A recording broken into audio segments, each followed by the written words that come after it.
నమస్తే, నేను Priyanka. Welcome to even TV news. వివరాల్లోకి వెళ్తే ప్రధాని మోదీ నాయకత్వంలో యోగా ప్రపంచ స్థాయిలో గుర్తింపు పొందిందని కేంద్ర మంత్రి కిషన్ రెడ్డి వెల్లడించారు.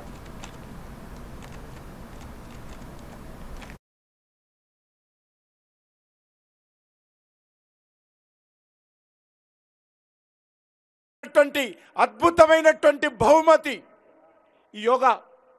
ఐక్యరాజ్య సమితి, యునైటెడ్ నేషన్స్, ఇది ప్రపంచవ్యాప్తంగా 200 దేశాలు కలిసి ఈ యొక్క యోగాను ప్రపంచవ్యాప్తంగా గుర్తించారు.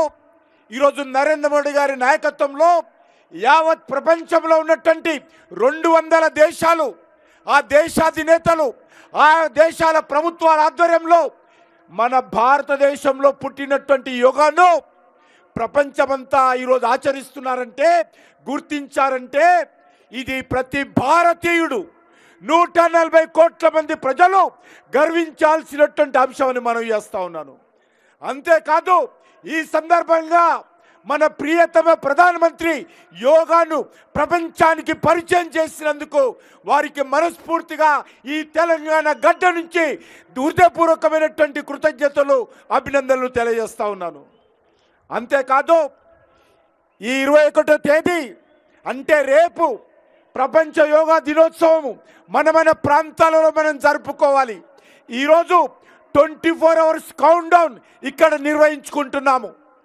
రేపు మన ప్రధానమంత్రి గారు మన తెలుగు నేలైనటువంటి విశాఖపట్నంలో 5 లక్షల మందితో కలిసి యోగాలో పాల్గొనడము నిజంగా సంతోషకరమైనటువంటి విషయము.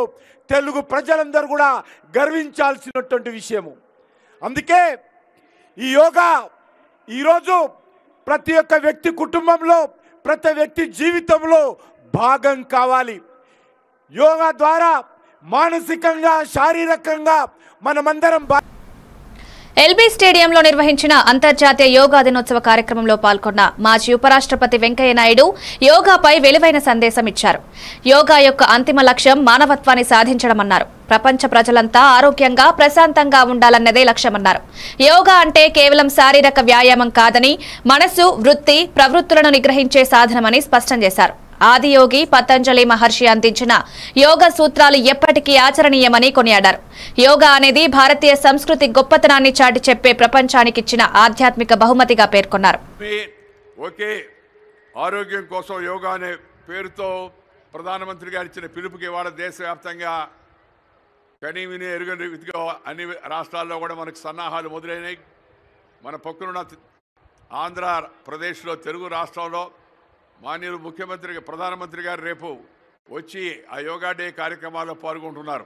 మనం ఒకరోజు ముందుగానే భాగ్యనగరంలో ఇక్కడ యోగా కార్యక్రమాన్ని వాళ్ళ ఒక రకమైన ఆ ఇంగ్లీషులు చెప్తుంటారు కదా, కట్ అండ్ రైజర్ అని, ముందుగా మనం ఈ కార్యక్రమాన్ని వాళ్ళు పెట్టుకున్నాం. సంతోషం. ఈరోజు ప్రజలందరూ శాంతితో, ఆరోగ్యంతో ఉండాలనేదే మన యొక్క లక్ష్యం. ప్రపంచ ప్రజలందరూ, మనమే కాదు, ప్రపంచ ప్రజలందరూ కూడా ఆరోగ్యంగా ఉండాలనేది మన లక్ష్యం. అందుకని ఈ సంకల్పాన్ని తీసుకొని మనం ముందుకు వెళ్ళాలి. యోగా అనే పదానికి మన పెద్దలు విస్తృత అర్థాన్ని చెప్పారు. యోగా అంటే ఇంద్రియాలను వశం చేసుకోవడం. యోగా అంటే మానసిక శక్తులను ఏకం చేయడం. యోగం అంటే ఏకాగ్రతను సాధించడం. యోగం అంటే ఆత్మశక్తిని మేలుకొల్పడం. యోగం అంటే సాధన చేయడం. అంతిమంగా యోగం అంటే మానవత్వాన్ని సాధించడము. అది అంతిమ లక్ష్యం. తత్వశాస్త్రంలోని 6 దర్శనాల్లో యోగ దర్శనం కూడా ఒకటి. భగవద్గీతలోని ప్రతి అధ్యాయాన్ని కూడా మనం కానీ గమనిస్తే దాన్ని యోగమనే అంటారు. ఈ సందర్భంగా ఆదియోగి పతంజలి మహర్షిని స్మరించుకోవడం మనందరి యొక్క ధర్మం. వారు అక్షరబద్ధం చేసిన పతంజలి యోగ సూత్రాలు సర్వకాలాలకు ఆచరణీయమైనవి. యోగ చిత్తవృత్తి నిరోధ అని పతంజలి మహర్షి ఆ రోజుల్లో తెలియజేశారు. యోగ అంటే చిత్త వృత్తులను, ప్రవృత్తులను నిగ్రహించడమే అని దాని యొక్క భావం. చిత్తం అంటే మనసు, వృత్తి అంటే పనిచేసి ఆ మనస్తత్వం, ప్రవృత్తి అంటే. అందువల్ల వీటిని నిగ్రహించడం ఏదైతుందో అది చాలా ముఖ్యం. అభ్యాసం, వైరాగ్యం ద్వారానే చిత్తవృత్తులను నిరోధించడం సాధ్యమవుతుందని పెద్దలు చెప్తారు. అభ్యాసం అంటే అవసరమైంది నేర్చుకోవడం, వైరాగ్యం అంటే అనవసరమైన దాన్ని విడిచిపెట్టడం. అవసరమైన దాన్ని నేర్చుకోవడం, అలాగే అనవసరమైన దాన్ని విడిచిపెట్టడం, ఈ రెండు కూడా చాలా ముఖ్యమని చెప్పని. కర్నూలు జిల్లా ఆదోని మండలం ధనాపురంలో జరిగిన కార్యక్రమంలో దళిత సర్పంచ్ కు జరిగిన అవమానంపై తీవ్ర స్పందన వచ్చి సోషల్ మీడియాలో వీడియోలు వైరల్ వేళ ఆదోని ఎమ్మెల్యే డాక్టర్ పార్థసారథి స్పందించారు. తన మాటలతో ప్రవర్తనతో దళిత సర్పంచ్ మనోభావాలు దెబ్బతిన్నట్లయితే ఆ విషయాన్ని గౌరవిస్తూ తాను బహిరంగంగా క్షమాపణలు చెప్తున్నట్లు తెలిపారు. ఎవరినైనా కించపరచాలన్న ఉద్దేశం తనకు లేదని, సంఘాలలో సౌహార్దం నిలిచేలా ప్రతి ఒక్కరితో గౌరవంగా వ్యవహరించాలన్నదే తన. ఈ వివాదంతో కర్నూలు జిల్లా రాజకీయంగా హాట్ టాపిక్ గా మారింది. ఎమ్మెల్యే క్షమాపణ వీడియోపై నెటిజన్ల మద్దతు, స్పందనలు వస్తున్నాయి. మాకు సంబంధించినటువంటి మాలో ఒకడైనటువంటి దళితుని అవమానించాము అన్నటువంటి ఒక వీడియో తీసుకుని విపరీతంగా దానికి పెడార్థాలు తీస్తా వైరల్ చేస్తున్న సందర్భాన్ని మేము ఈరోజు చూస్తా ఉన్నాం. ఒకసారి ప్రజలందరికీ కూడా నా నేపథ్యాన్ని నేను ఒకసారి గుర్తు చేసుకోవాలి. నేను కూడా అణగారిన ప్రజల వర్గాల నుంచి వచ్చిన వాడిని, ఒక బీసీని. ఎన్నో సంవత్సరాలుగా బీసీ ఉద్యమాల్లో కానీ దళిత ఉద్యమాల్లో కానీ రాజ్యాంగబద్ధంగా మాకు రావాల్సినటువంటి హక్కుల గురించి పోట్లాడేవాడిని. నిరంతరం ఈ ఉద్యమాల్లో మునిగి తేలేవాడిని. ఎంఆర్పిఎస్ ఉద్యమంలో కూడా 10-15 సంవత్సరాలుగా నేను అసోసియేట్ అయినా నేరుగా. నేను ఎప్పుడు కూడా ఈ కండువా వేసుకోవడానికి మొహమాట పడలేదు, ఈ ఉద్యమంలో పాల్గొనడానికి జంకలేదు. జేఎంబీఎం ఉద్యమంలో కూడా ఎన్నో రకాల దళితులకు సంబంధించిన సమస్యల మీద నిరంతరం అసెంబ్లీలో గళమెత్తడమైనా, ఎక్కడ అవకాశం దొరికితే అక్కడ వీళ్ళ పక్షాన, మా అందరి పక్షాన నిలబడడానికి ఏ రోజు కూడా వెనుకాడిన వ్యక్తిని. ఆ నేపథ్యం నుంచి వచ్చి నేను మళ్ళీ చెప్తా ఉన్నా, ఎన్నికల సందర్భంలో ఆదోనిలో నేను క్యాండిడేట్గా వచ్చి భారతీయ జనతా పార్టీ అభ్యర్థిగా ఇక్కడ పోటీ చేస్తున్న సందర్భంలో ఇదే కండువాలు వేసుకొని, ఇదే దళిత ఉద్యమాలకు సంబంధించినటువంటి కండువాలు వేసుకొని జై భీమ్ అంటూ, జై అంబేద్కర్ అంటూ గ్రామాన తిరిగి మేము ప్రజలకు మంచి చేస్తాం, మేము కూటమి ప్రభుత్వం రాగానే దళితులకు కావాల్సిన హక్కుల్ని 100% ఇస్తామనే ఉద్దేశంతో హామీలు ఇచ్చి వీళ్ళందరి సహకారంతో ఇక్కడ ఉన్న ఆదోనిలో ఉన్నటువంటి జిల్లాలో ఉన్న వాళ్ళైతే రాష్ట్రంలో ఉన్నవాళ్ళు, చివరికి మా దైవ సమానులు మందకృష్ణ మాదిగ గారు కూడా ఆ సందర్భంలో మా దగ్గరికి వచ్చి ఇక్కడ నా ఎన్నికల ప్రచారానికి వచ్చి దళిత బిడ్డ, దళితులకు నిరంతరం తోడుండే పార్థసారథిని గెలిపించాల్సిందిగా ఆ రోజు ఆయన ప్రజలను కోరిన విషయాన్ని ఈరోజు సమాజానికి నేను. తిరుమల శ్రీవారి భక్తులకు శుభవార్త. ఇకపై తిరుమలలో ఒక చోటు నుండి మరొక చోటికి చేరేందుకు ఏపీఎస్ఆర్టీసీ ఉచిత బస్సు సర్వీసులు అందుబాటులో ఉంటాయి. ఈ సౌకర్యాన్ని అశ్విని ఆసుపత్రి సర్కిల్ వద్ద టీటీడీ అదనపు ఈవో సిహెచ్ వెంకయ్య చౌదరి జెండా ఊపి ప్రారంభించారు. శ్రీవారి ధర్మరథాలు తిరిగే మార్గాల్లోనే ఈ బస్సులు తిరుగుతాయని, భక్తులకు తక్షణ సౌకర్యం అందేలా చర్యలు తీసుకున్నామన్నారు. భక్తులకు ఎలాంటి ఇబ్బంది లేకుండా దర్శన, నైవేద్యం, ప్రసాదాల ప్రాంతాలకు సులభంగా చేరేందుకు ఈ సేవలు ఉపయుక్తంగా ఉంటాయని పేర్కొన్నారు. తిరుమలలో ప్రతి భక్తుడికి మరింత సేవా సౌలభ్యం కల్పించాలనే దిశగా ఈ చర్య చేపట్టినట్లు తెలిపారు. ఈరోజు చాలా ప్రాధాన్యత ఉన్న రోజు అని చెప్పొచ్చు. ఏపీఎస్ఆర్టీసీ వాళ్ళు ఒక 20 బస్సుల్ని, వాళ్ళ ఏపీఎస్ఆర్టీసీ ఎలక్ట్రానిక్ వెహికల్ బస్సెస్ని తిరుమల తిరుపతిలో రెగ్యులర్గా రన్ చేసే వెహికల్ని తిరుమల లోపల కూడా రన్ చేయడానికి డిసైడ్ అయ్యారు. సో ఆ రిక్వెస్ట్ లాస్ట్ 2 months నుంచి టీటీడీ చేసింది. చాలా ఫాస్ట్గా ఏపీఎస్ఆర్టీసీ వాళ్ళు అప్రూవల్ చేసి ఈరోజు ప్రారంభించడం జరిగింది. దీనివలన మనకి తిరుమల లోపల ఇంటర్నల్గా దాదాపు 80 ట్రిప్పులు రెగ్యులర్గా అడిషనల్గా యాడ్ అవుతాయి. ఇప్పుడు మన తిరుమల బస్సులు, మన టీటీడీ బస్సుల్ని దాదాపు 12 బస్సుల్ని ఎవ్రీడే దాదాపు 300 ట్రిప్పులు తిప్పుతూ ఉంటాయి. వైఎస్ఆర్ జిల్లా గండి క్షేత్రం శ్రీ వీరాంజనేయ స్వామి వారిని ఎంపీ వైఎస్ అవినాష్ రెడ్డి దర్శించుకున్నారు. ఆలయ అర్చకులు పూర్ణకుంభంతో స్వాగతం పలికి వేదాశీర్వాదం అందించారు.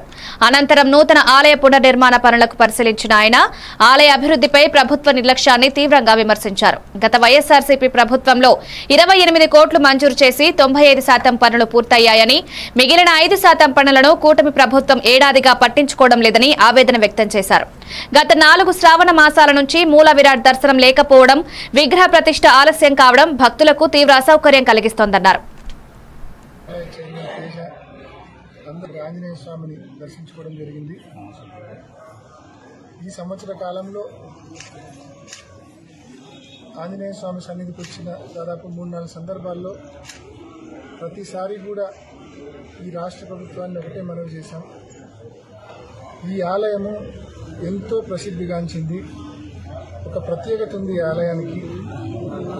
ఆ ప్రత్యేకత ఏంటంటే రావణ సంహార యుద్ధం తర్వాత శ్రీరామచంద్రుడే స్వయంగా తన బాణంతో గీసిన ఆంజనేయ స్వామి ప్రతిమ ఇక్కడ ఉంది. సో దీనికి ఎంతో ప్రత్యేకత ఉంది. సజీవంగా ఉన్న ఆ విగ్రహం దర్శించుకోవడానికి, ఆంజనేయ స్వామిని దర్శించుకోవడానికి లక్షల సంఖ్యలో భక్తులు వస్తూ ఉంటారు. శ్రావణ మాసం అయితే కేవలం ఆ 3-4 వారాల్లోనే కనీసం 10 నుంచి 15 లక్షల మంది భక్తులు ఈ ఆంజనేయ స్వామి ఆలయానికి వచ్చే పరిస్థితి ఉంది. ప్రతి ఏడాది ఇదే పరిస్థితి ఉంటుంది. మరి ఇంత ప్రసిద్ధిగాంచిన టెంపుల్, ఇంతమంది భక్తులు ఉన్న టెంపుల్, ఈ టెంపుల్ పైన ఎందుకు ఈ రాష్ట్ర ప్రభుత్వము నిర్లక్ష్యం వహిస్తూ ఉందో మాకు అర్థం కాని పరిస్థితి. మరి దాదాపు సంవత్సర కాలం అయిపోయింది. ఈ సంవత్సర కాలంలో ఈ కూటమి ప్రభుత్వము ఇంత చిన్న పనులు, కేవలం ఒక వారం 10 రోజుల వ్యవధిలో పూర్తయ్యే ఇంత చిన్న పనులు కూడా చేయకుండా ఎక్కడ వేసిన గొంగలి అక్కడే అన్నట్లుగా ఇంత తీవ్ర నిర్లక్ష్యం వహించడం ఎంతవరకు సమంజసం అని చెప్పి ఆంజనేయ స్వామి భక్తులందరం కూడా ఈ ప్రభుత్వాన్ని ప్రశ్నిస్తా ఉన్నాం. ఎంతవరకు కరెక్టు? ఇంత నిర్లక్ష్య వైఖరి సమంజసమేనా? కలెక్టర్ గారి దృష్టికి 2-3 నెలల క్రితం తీసుకొని పోయినాం. ఇట్లా 90-95% పనులు పూర్తి అయిపోయినాయి. చిన్న చిన్న పనులు పెండింగ్ ఉన్నాయి. అవి పూర్తి చేసి పునర్ప్రతిష్ఠ చేయండి అని చెప్పి దాదాపు ఇప్పటికే శ్రావణ మాసం, దాదాపు ఇది 3వ శ్రావణ మాసం అనుకుంటా, భక్తులకు అందుబాటులో లేక, అంటే మెయిన్ టెంపుల్ మూల విరాట్ మెయిన్ టెంపుల్ అందుబాటులో లేక ఇది 3వ శ్రావణ మాసం. 4 తెలంగాణ సీఎం రేవంత్ రెడ్డి వ్యాఖ్యలపై మాజీ మంత్రి హరీష్ రావు తీవ్రంగా స్పందించారు.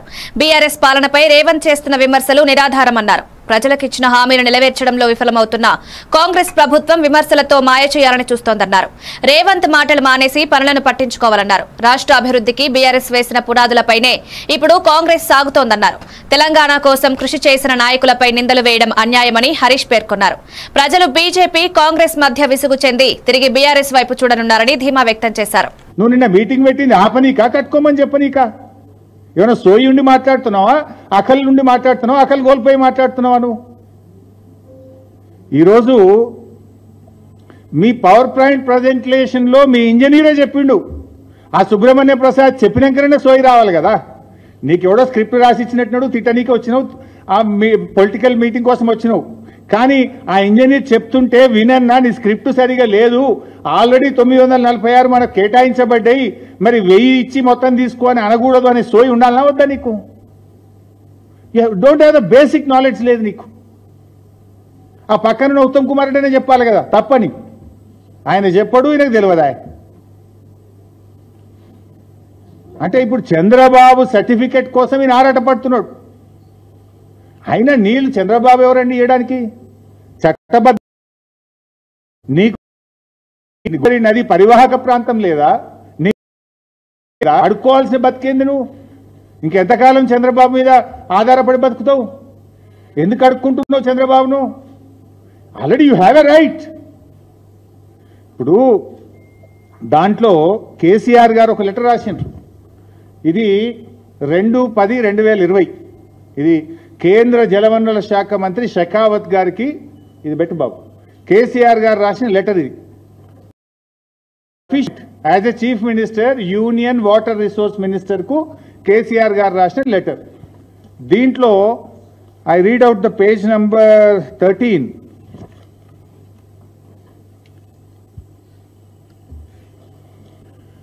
In this context, it is worth noting that as per 53 years of Central Water Commission gauge records, at the last gauging station on Godavari River, at least 3,000 TMC of water flows into the Bay of Bengal after the utilization of both the states of Telangana and Andhra Pradesh. The erstwhile state of Andhra Pradesh itself had allocated 65.13% of Godavari waters to Telangana region. The 3,000 TMC of water చంద్రగిరిలో నిర్వహించిన నిరసన కార్యక్రమంలో పాల్గొన్న మాజీ MLA Chevireddy Bhaskar Reddy సతీమణి లక్ష్మి భావోద్వేగంగా స్పందించారు. రాష్ట్రంలో red book రాజ్యాంగం నడుస్తోందని ఆరోపించారు. ఎలాంటి తప్పు చేయని తమ కుటుంబంపై అబద్దపు ఆరోపణలు చేసి జైలుకు పంపిన విధానం బాధాకరమన్నారు.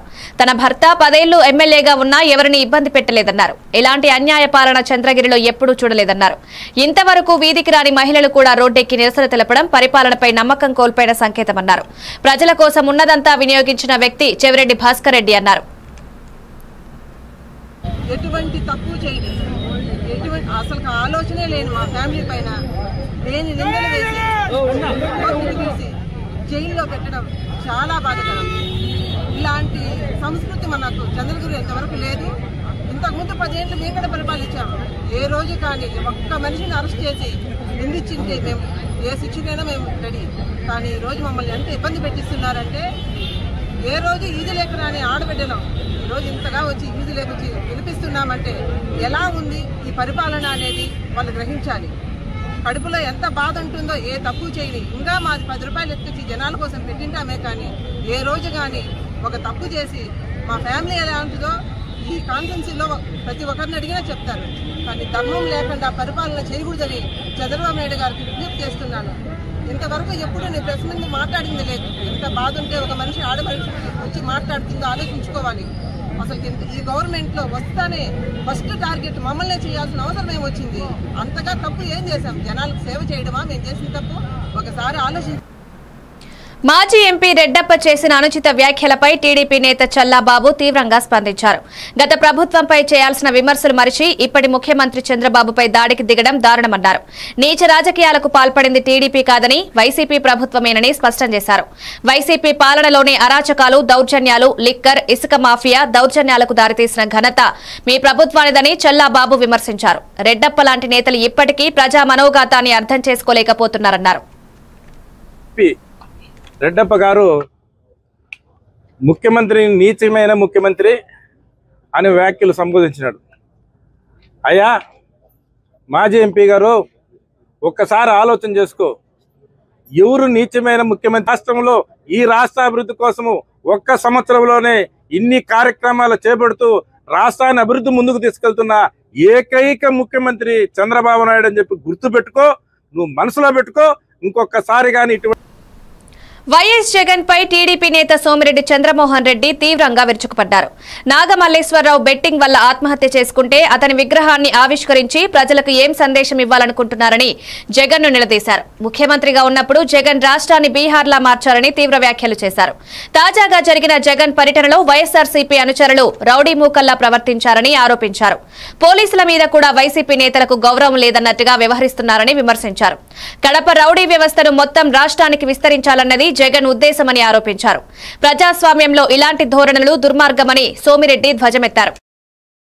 నాగమల్లేశ్వరరావు, నువ్వు ముఖ్యమంత్రి ఉంటే నువ్వు హోప్ ఇస్తే 175 మనం గెలుస్తున్నామంటే బెట్టింగ్లు కట్టి 2009 నువ్వు ముఖ్యమంత్రిగా జగన్మోహన్ రెడ్డి ముఖ్యమంత్రి ఉన్నప్పుడు ఆయన ఆత్మహత్య చేసుకున్నాడు. దాన్ని ఎట్టు మాకు అంటగడతావు? నువ్వు ఎట్టు రెచ్చగొడతావు? ఏంటి ఆ ప్లే కార్డ్స్ ఏంటి? ఆ స్లోగన్లు ఏంటి? ఒక చనిపోయిన కుటుంబాన్ని పరామర్శించడానికి పోయినప్పుడు ఏంటి నువ్వు బెట్టింగ్లో ఆత్మహత్య చేసుకున్న వాళ్ళు విగ్రహాలు ఆవిష్కరిస్తావా? సిగ్గుందా నీకు? అంటే ఒక ఆయన నాగమల్లేశ్వరరావు పోలూరు కృష్ణ దర్శకత్వంలో రూపొందిన వెబ్ సిరీస్ విరాటపాలెంపై నటుడు నవీన్ చంద్ర ప్రశంసలు కురిపించారు. G5 OTTలో ఈ నెల 27 నుంచి ప్రసారం కానున్న ఈ సిరీస్ ట్రైలర్ లాంచ్ ఈవెంట్ లో ముఖ్య అతిథిగా పాల్గొన్న నవీన్ పోస్టర్ చూసే వెంటనే క్రేజీగా ఉందనిపించిందన్నారు. ఇందులో పోలీస్ పాత్రకు అభిజ్ఞ సరిగ్గా సరిపోయిందన్నారు. తాను అవకాశం దొరుకుంటే ఈ ప్రాజెక్టులో భాగమయ్యేవాడినన్నారు. అభిజ్ఞ, చరణ్, లక్కరాజు ప్రధాన పాత్రలో నటించిన ఈ సిరీస్ పై ప్రేక్షకుల్లో భారీ అంచనాలు ఏర్పడుతున్నాయి. ట్రైలర్ విడుదలతో పాటు నవీన్ చంద్ర వ్యాఖ్యలు ఈ వెబ్ సిరీస్ కు మరింత హైప్ ను తీసుకొచ్చాయి. Director and the screenplay writer they have mentioned that word, screenplay writer. I am so happy to listen this here. And Nizanga, you will enjoy this on June 27th. June 27th, the series is releasing in Z5. Audience, నాకు తెలుసు ఒక thriller అయినా suspense అయినా ఏదైనా ఒక trailer వస్తే మీరు immediately చూసేస్తారు. సో ఐ థింక్ ఈ ట్రైలర్ చూస్తే మీరు వెంటనే బింజ్ వాచ్ చేస్తారన్న నమ్మకం. ఎందుకంటే నేను బింజ్ వాచ్ చేయబోతున్నా ఆన్ June 27th. మీరు ఈ సిరీస్ని చూడండి and wish the whole team and congratulate them to already నేను సక్సెస్కి కంగ్రాచులేట్ చేస్తున్నా. Congratulations for your success. So June 27th watch this series and enjoy. And thank you Abhigna for calling me here. తెలీదు పోలూరు కృష్ణ దర్శకత్వంలో రూపొందిన వెబ్ సిరీస్ విరాటపాలెం ఈ నెల 27 నుంచి G5లో ప్రారంభం కానుంది. అభిజ్ఞ, చరణ్, లక్కరాజు ప్రధాన పాత్రలు పోషించిన ఈ series trailer launch event Hyderabad లో జరిగింది. ఈ సందర్భంగా మాట్లాడిన అభిజ్ఞ తన పాత్రకు వచ్చిన స్పందన పట్ల ఆనందం వ్యక్తం చేశారు. పోలీస్ పాత్రను పోషించడం సవాళ్లతో కూడుకున్నప్పటికీ ప్రేక్షకుల ప్రేమే తనకు స్ఫూర్తి అంటూ భావోద్వేగంగా చెప్పారు. ఈ అవకాశాన్ని అందించిన దర్శకుడు పోలూరు కృష్ణకు కృతజ్ఞతలు తెలిపారు. విరాటపాలెంలో తన పాత్ర తప్పక గుర్తింపు తెస్తుందని నమ్మకమన్నారు. ట్రైలర్ కొచ్చిన స్పందనతో వెబ్ సిరీస్ పై అంచనాలు పెరిగాయి. Full role, I can't ask for more. Next, I would love to thank one of my favorite directors, Krishna garu. Every day meeto set lo undadam is such a enriching space. Thank you na ideas ki kuda space ichi అంత కొహెసివ్గా, అంత ఫ్రెండ్లీగా, అంత క్రియేటివ్గా నన్ను push చేశారు. First day police uniform వేసుకున్నప్పుడు ఒక feeling కలిగింది. అది నేను ఎవరితో చెప్పుకోలేకపోయాను. బట్ మీకు అర్థమైంది అనుకుంటా. వెనక విజయశాంతి గారి పోస్టర్ పెట్టి స్లో మోషన్ షాట్ అలా పెట్టడం was very very special. Thank you Z5 for encouraging such amazing scripts. And మొత్తం కాస్ట్ అండ్ క్రూకి చరణ్, జూహి, లావణ్య, గౌతమ్ రాజ్ గారు, వితౌట్ యూ ఈ కథ ముందుకెళ్ళదు. But I will not take much of your time. I would really keep watching MNTV news.